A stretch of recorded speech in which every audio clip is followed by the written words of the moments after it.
Now we'll turn it over to Todd. He'll talk about moving into the pieces of our identity, reflecting on who we are, and he'll talk about the process for simplifying church. Yeah, thank you, Michelle. Hello, everyone. My name is Todd Lovell. I'm the Associate Pastor for Discipleship at First Church Springdale. I wanted to talk to you today about discerning your essentials for ministry. This pandemic has caused us as a collective society to really wrestle with the distinction between what are essential and non-essential elements of our daily lives. So apparently professional sports are non-essentials, but nurses and medical workers are essential, right? Barbershops are not essential, but apparently liquor stores are essential, right? I think what we all need to realize as we prepare to relaunch into our weekly gatherings is that we, as church leaders, also need to be wrestling with what things are essential and non-essential in our own church's ministry. So if our mission, like Andrea said, if our mission is to make disciples of Jesus Christ for the transformation of the world, then we need to ask ourselves what essential things absolutely have to happen to achieve that mission. And conversely, what non essential things have we been doing that are getting in the way of achieving that mission? So, as leaders in the church, I don't have to tell y'all, we know all too well that many of our congregations are actually burdened strategically and financially and logistically with legacy programs that we inherited, which may have been effective at one time, but now may or may not be beneficial for our church and a community. But for whatever reason, we keep pouring time and money and resources into these programs because in the collective memory of the congregation, well, I mean, it's just something we've always done, right? Um, but we need to realize that the COVID-19 outbreak may just be an opportunity for us to hit the reset button on that, uh, to hit the reset button on our identity in ministry and to start some of those things that we've always wanted to start. And yes, maybe end some of those things that we've always wanted to end. So let me offer some thoughts and resources of what's been helpful for me in thinking through this relaunch.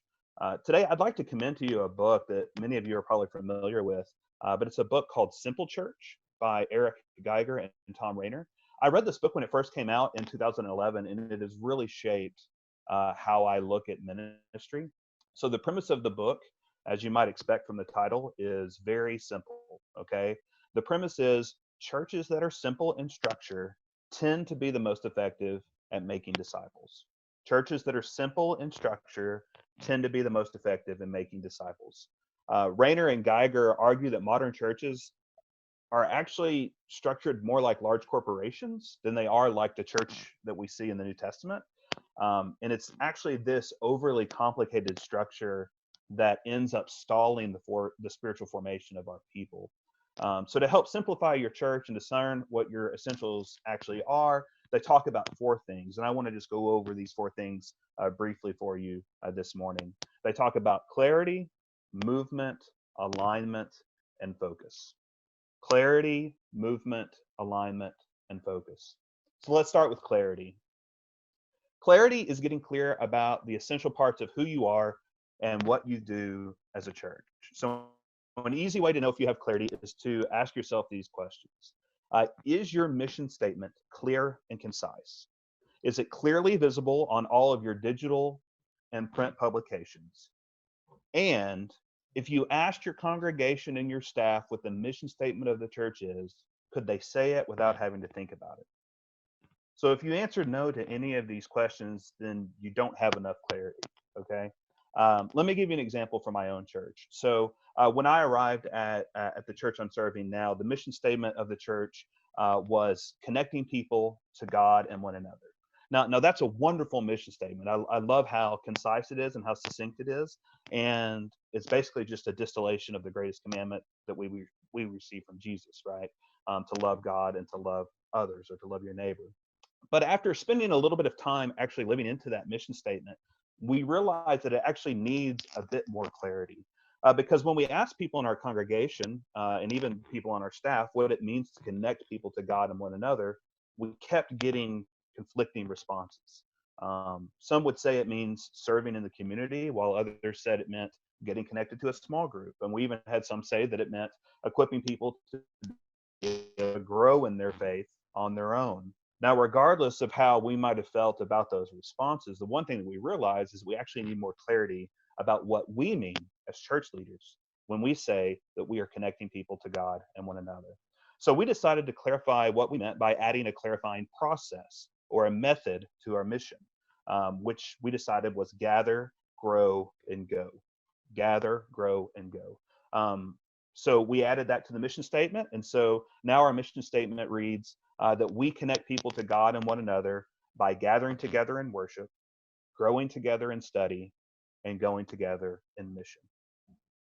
And that new clarity actually leads us to our next point. So let's talk about movement, okay? Movement is making sure that every single element of your church's ministry has a clear next step. So by clarifying your mission, you actually have the opportunity to build in movement to your ministry. At my current church, we try to be very intentional about providing people with a clear next step of discipleship. So when we give announcements at the beginning of worship, we don't talk about every single thing that's happening in the life of the church. Why? Because they can find that in other places. They can find that on your website or on your Facebook page or on your email newsletter. That's fine. What we talk about when we make announcements in worship is we try to encourage people to get connected to a small group. They're gathering with us for worship, and we want to create movement so that they grow with us in small groups. When our groups end up meeting, we encourage our group leaders to have their people involved in some sort of go ministry, some sort of outreach ministry every single month. And then when we have those outreach and mission activities, we invite everybody who shows up for those things, we invite them to gather with us for worship. Sometimes we even invite certain people to give testimonies about their experience in worship, either through a live presentation or some pre-recorded video. And it actually creates this rhythm of constant movement in our ministry. Gathering leads to growing, which leads to going, which leads to gathering, and so on and so on. It's actually this rhythm that connects people to God and one another. But we don't just want movement for the sake of movement. The movement needs to be in a direction. It all needs to be going towards something. And so that means we need to talk about alignment, our third point. Alignment is making sure that all of your movement is going in the direction of your mission. So everything that we are doing in every single aspect of our ministry, every interaction we have needs to push people toward gathering, growing, and going with us. So we need to be aligned in the same mission, and we even need to use the same language to describe that mission in every aspect of our ministry. So in my example, when we looked at each of our ministry areas, our children's ministry, our youth ministry, our Sunday school, our outreach, they each had their own mission statement. And they were all along the lines of connecting people to God and one another, but they all used different language. Uh, and it ended up confusing, not clarifying our mission. So instead of each ministry area having its own distinct mission statement, we aligned all of our ministries with the same mission statement. So our children's ministry's mission is to lead children and their families to gather, grow, and go together. Our youth ministry's mission is to lead youth and their families to gather, grow, and go together, and so on. You get the idea, right? So let's move on to the last point, focus. Let's talk about focus.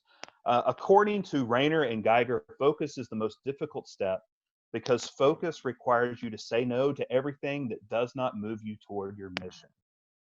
And what makes that so difficult is that focus requires you to say no even to good things.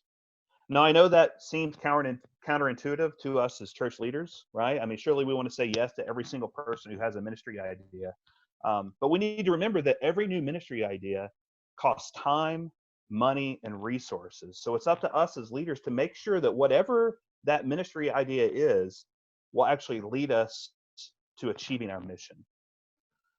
Here, I like to remember that verse in Hebrews 12 that says, throw off everything that hinders and the sin that so easily entangles.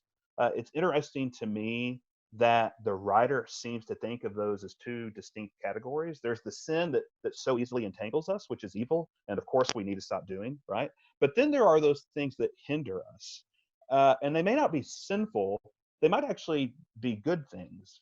But nevertheless, they actually hold us back from following Jesus. So we need to remember, especially as we get back to our weekly rhythms of ministry, that just because our church is busy doesn't necessarily mean that we're making disciples.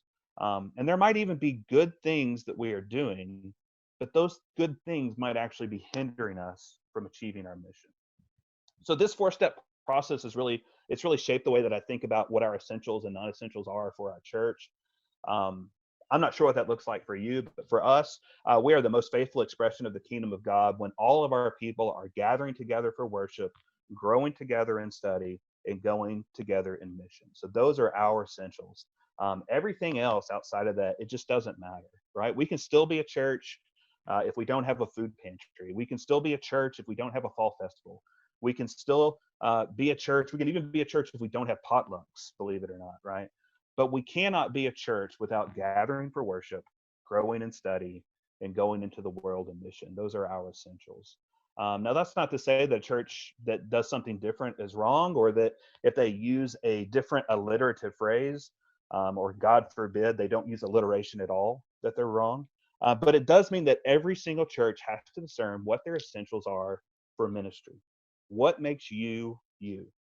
What do you offer that no other church in your community can offer? Whatever that is, those are your essentials. So clarify them, create movement through them, insist on alignment in every single area of your church, and focus everything you have on the mission that God has given you. God bless y'all. That's all I have.